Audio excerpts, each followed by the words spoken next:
Dentro de estos cambios vamos a ver por ahora tres. Uno es el humanismo, el segundo el renacimiento y el tercero la reforma protestante. ¿Qué es el humanismo? El humanismo es un movimiento filosófico literario que se va a iniciar en la península itálica. Y miren que no dije Italia. Italia aún no existía como estado, sino que eran diferentes reinos con un príncipe totalmente independientes. No existía lo que es Italia como hoy. Se la conoce, y que se fue extendiendo por lo que es Europa Occidental. Recuerden que cuando yo digo Europa Occidental me refiero a países como los actuales: España, Francia, Alemania, Portugal, Reino Unido. Eso sería lo que es Europa Occidental. ¿Qué va a tener en cuenta este nuevo movimiento? El ser humano, como su nombre lo dice. Lo más importante es el ser humano. Antes, en la Edad Media, lo más importante era la religión, la fe, Dios. Ahora ya no. Ahora, si bien no se saca de todo a Dios, no se deja de lado la religión, se tiene en cuenta a la persona humana. Para eso retoma, ¿sí?, la filosofía, la historia y la literatura de la antigüedad clásica de Grecia y Roma, ¿sí?, anterior al cristianismo. Por eso este tipo de movimiento va a tener textos laicos, es decir, que no son religiosos. Vuelvo a decir, continúa habiendo textos religiosos, continúa habiendo creencia, pero se le suma, ¿sí?, ahora esta nueva visión del mundo, donde el ser humano es el protagonista de su propio destino. Antes de esta época se decía que, o se creía, que las cosas sucedían porque Dios lo quería. No se cuestionaba absolutamente nada. Y se sostenía que si uno vivía una vida de sacrificios y lo pasaba muy mal en esta vida, iba a estar muy bien, ¿sí?, en la vida eterna. El ser humano de este momento, de la edad moderna, el hombre moderno, no va a querer esto, no va a querer un beneficio en la vida eterna. Quiere la compensación hoy, acá y en la tierra. Entonces, acá el humanismo va a ser muy importante, ¿sí? Es uno de los movimientos que refleja esta nueva idiosincrasia, esta nueva ideología, esta nueva forma de plantarse ante el mundo. Sus principales exponentes van a ser, Erasmo, Tomás Moro y Maquiavelo. Si ustedes leen hoy en día el libro que Maquiavelo le escribe al gobernante, de quien él era no era su asesor, pero como recomendaciones para él, es súper actual, ¿sí?, en cómo se maneja la política actualmente. Junto con el humanismo, para la misma época, exactamente en el año 1536, 1436 se inventa la imprenta de tipos móviles. Es decir, antes los libros se copiaban a mano y llevaban una vida a hacerlos. Ahora con la imprenta va a ser todo mucho más rápido y más barato. Entonces esto hace que haya más libros, ¿sí?, más gente tenga acceso a los libros. Igual sigue siendo muy limitada la gente que puede acceder a ellos, y que algunas personas más puedan leer y escribir. Junto con el humanismo hay otro movimiento, pero en lugar de ser literario, ¿sí?, filosófico, va a ser artístico, ¿sí?, artístico-cultural, que va a ser el Renacimiento. El Renacimiento va a ser un movimiento, como dije antes, artístico, que va a englobar la pintura, la escultura y la arquitectura. Va a nacer en la ciudad de Florencia y luego se va a trasladar a Roma, en la península itálica, y se va a extender también por lo que sería la Europa occidental. También, al igual que el humanismo, son paralelos, va a tomar como referencia la cultura clásica griega y romana. Pero acá se va a hacer visible en los temas, en las temáticas que trabaje, la manera de trabajar la figura humana, ¿sí?, porque otra vez es importante el ser humano, ¿sí? Si bien antes el ser humano tenía importancia, ahora es el protagonista de su propio destino, como dije antes. Y algo importante, antes los pintores, escultores, arquitectos hacían sus obras, ¿sí?, para el bien de Dios, para hacer un servicio a Dios. Ahora no. Ahora va a haber personas ricas que le van a pagar a los artistas para que lleven a cabo estas obras de arte, para ser retratados, por ejemplo, o para llevar a cabo diferentes obras, como una capilla, como una pintura, como una escultura, ¿sí? Lo van a pagar. Es lo que hoy sería una especie de sponsor, ¿sí? Esto surge en el Renacimiento. En la Edad Media el artista no firmaba su obra. Ahora sí. De hecho, los grandes artistas del Renacimiento son conocidos, ¿sí? Pasaron muchísimos años y uno sabe sus nombres. Si uno le nombra a Miguel Ángel, a Rafael. Todos sabemos que, bueno, que no son tortugas ninjas, ¿sí? Sabemos que son los nombres de artistas muy importantes del Renacimiento. ¿Cómo eran estas obras? Se van a centrar mucho en la figura humana. Va a intentar que todo lo que pintan sea lo más parecido a la naturaleza posible. Recuerden que no existía la fotografía, entonces se trataba de pintar lo más parecido.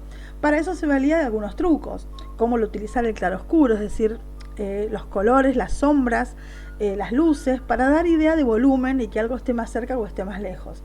Lo mismo lo va a hacer con la perspectiva matemática, la cual es muy evidente en la última escena que estamos viendo ahí, donde todas las líneas fugan a la cara, ¿sí?, de Jesús, que está en el medio. Acá también no se dejan de lado los temas religiosos, pero comienzan a tratarse temas de la vida general. De hecho, la Gioconda que estamos viendo ahí era la esposa de un banquero.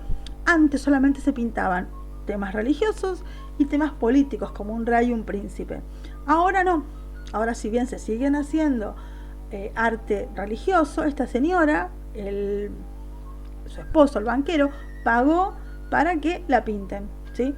El tema que, bueno, Da Vinci, que fue quien la pintó, nunca le dio la obra a su dueño. Fue una obra que él se quedó, y era un verdadero hombre del Renacimiento, Da Vinci, porque cada una de sus obras era una especie de experimento. Esto, bueno, ya lo vamos a ver. Ahora es un tema muy largo y muy extenso y realmente interesantísimo, pero que no podemos ver ahora en estas circunstancias. Pero bueno, son las características más importantes. También va a haber obras que toquen temas de mitología griega y romana, así que hasta este momento no se hacía. La escultura tiene las mismas características que la pintura, ¿sí? Va a buscar representar de manera lo más fiel posible a la naturaleza y va a representar a la figura humana. Vuelvo a decir, temas religiosos y temas que no lo son. Las dos obras que vemos ahí son temas religiosos. Pero bueno, verán que la figura del David es muy parecida a las figuras de las esculturas, ¿sí?, de la etapa clásica de Grecia y Roma, ¿sí? Son muy, muy parecidas.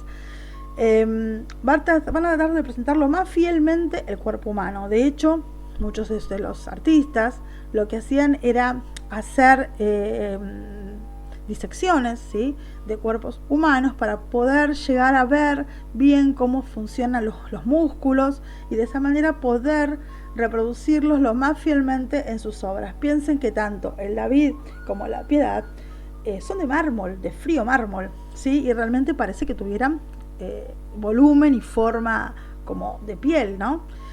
Esto se lograba con una técnica y un talento increíbles que solo tenían estas personas.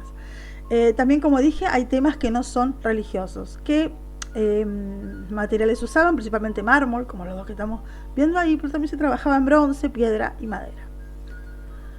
Y la arquitectura renacentista también es inspirada, ¿sí?, en Grecia y Roma clásica, que se va a caracterizar por tener simetría, ¿sí?, que todas las partes. Lo mismo pasa con la pintura y la escultura. Es todo muy simétrico, es todo muy armónico en el Renacimiento, todo muy perfecto, ¿sí? Y esta simetría se va a notar en las obras arquitectónicas. Van a retomar estas columnas que habíamos visto en las formas arquitectónicas griegas. Va a tomar todas las formas de Grecia y de Roma, pero se le va a agregar lo que es la bóveda, ¿sí?, lo que se llamó primero cúpula en los romanos. Ahora lo vamos a ver como bóveda, que lo tenemos acá en Argentina en el Congreso también, ¿sí? Fíjense, esa forma de resolver los techos son típicas del Renacimiento. Bueno, ahora vamos a hablar del cambio religioso. Para esta época resulta que Martín Lutero, que era un monje alemán, comienza a cuestionar ciertas actitudes del papado y de la Iglesia Católica en general. Cuestiona muchas cosas, pero la que más cuestiona es lo que se conoce como venta de indulgencias. ¿Qué es la venta de indulgencias? Era una especie de perdón que se le vendía a las personas a cambio de una suma importante en dinero o una obra, que era un perdón para que cuando se mueran Dios los iba a perdonar debido a ese papel que les firmaba el Papa. ¿Me explico? Era un perdón a futuro. Entonces, esto le dio al papado grandes riquezas. Martín Lutero dijo, no, esto es cualquiera, ¿sí? No con esas palabras, me imagino, pero obviamente lo cuestionó, junto con otras cosas. Recordemos que ya ahora había Biblias impresas y más personas podían interpretar las Sagradas Escrituras. Antes la leía uno y esa persona era el único que la interpretaba. Ahora se considera que cada uno puede interpretarla según Lutero como a él le parezca. Por otro lado, decía que no hacía falta intermediarios para que el creyente se comunicara con Dios, que la relación con Dios debía ser total y absolutamente directa, y que el Papa no tenía razón de ser, que no era necesario que hubiera una autoridad como el Papa. Este tipo de pensamientos que van a negar la autoridad papal, que van a hablar de libre interpretación de la Biblia, comenzó a expandirse, principalmente en algunas ciudades, en algunos países donde a los príncipes le venía muy bien esto de pelearse con la iglesia, porque se quedaban con los castillos, con las abadías, se quedaba con las tierras de la iglesia. Entonces, en zonas como Francia, Suiza, Inglaterra, Suecia, los Países Bajos, comenzó a expandirse con diversas características y no exactamente igual que como surgió en Alemania con Lutero. ¿Qué hizo la iglesia? No se quedó tranquila después de esto. Primero porque perdió muchos fieles y como que escuchó esta protesta de Lutero y decidió revisar, ¿sí?, su manera de llevar a cabo las cuestiones de la fe. Entonces se juntan en un concilio llamado Concilio de Trento, donde se juntan las principales autoridades de la Iglesia Católica y deciden, ¿sí?, hacer una especie de nuevas reglas o de acomodar las que existen, cambiarlas y quitar otras cosas. En resumidas cuentas, ¿qué se llegó a hablar ahí? Se habló de la doctrina general, se reformularon los sacramentos, rechazó totalmente el contacto directo con Dios y la libre interpretación de la Biblia, y llevó a cabo una renovación del clero, sacando todo lo que fuera corrupto, y fundó una nueva organización llamada la Compañía de Jesús, conocida comúnmente como los jesuitas, cuya misión era evangelizar, ¿sí?, es decir, promover la palabra de Dios por el mundo, ¿sí? De hecho, acá en Argentina estuvieron en lo que hoy es Argentina, ¿no?, donde actualmente es Misiones. Si ustedes alguna vez estuvieron por ahí, van a encontrar las ruinas de San Ignacio, que es el lugar donde los jesuitas estuvieron en nuestro territorio. De esta manera es la respuesta de la Iglesia a la reforma de Lutero y se llamó Contrarreforma. Y por último, esta es una etapa llena de adelantos técnicos y científicos. Como ahora el ser humano tiene otra postura ante la vida, donde él es el protagonista, la ciencia comienza también a tener un importante protagonismo. Uno de los principales descubrimientos y los principales postulados es el de Nicolás Copérnico. Nicolás Copérnico va a descubrir y va a postular que lo que conocemos hoy, ¿sí?, como el universo, es decir, el Sol, centro, ¿sí?, de nuestro sistema solar, y alrededor todos los planetas girando, ¿sí?, y la Tierra siendo un planeta más.